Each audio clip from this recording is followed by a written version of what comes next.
सैकड़ों साल पहले एक मुल्क पर सालिम बुत परस्त बादशाह हुकूमत करता था। यहाँ के लोग देवताओं के बुतों की पूजा करते और इन्हीं से मुरादें मांगते।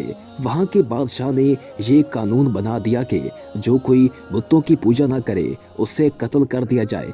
वहाँ के कुछ नौजवान अल्लाह ताला पर ईमान रखते थे। वो ला इलाहा इल्लल्लाह कहते और ईमान की मजबूती के लिए अल्लाह से दुआएं मांगते। अल्लाह ताला ने उनकी दुआएं सुन ली और इनके दिलों को हौसला देकर मजबूत कर दिया।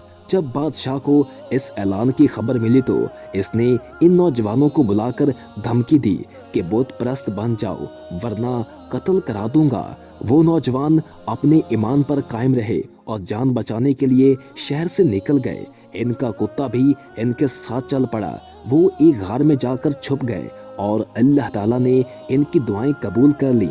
जब वो सोने के लिए लेटे तो अल्लाह ताला का एक मौजज़ा शुरू हुआ। उनको ऐसी नींद आई कि वो 309 साल तक बेखबर सोते रहे।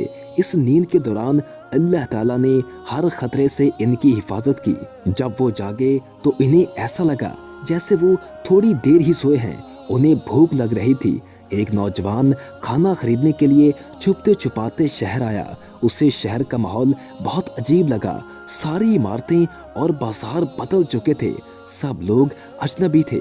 उसकी समझ में ये नहीं आ रहा था कि अचानक ये क्या माजरा हो गया है। उसने खाना लिया और दुकानदार को अपना सिक्का दिया। दुकानदार ने हैरत से सिक्का देखा और उससे पूछा कि ये सिक्का तुमको कहाँ से मिला है। नौजवान ने जवाब दिया कि ये मैंने खुद कमाया है। दुकानदार ने कहा, क्या मतलब? ये सिक्का तो 300 साल पुराना है। इस तरह इस नौजवान को पता चला कि वो सब साथी तकरीबन 300 साल तक सोते रहे हैं। इसने ये बात दुकानदार को बताई।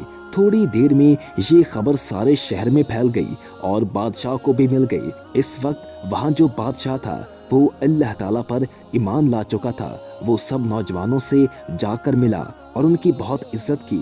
नौजवानों ने अल्लाह ताला का शुक्र अदा किया।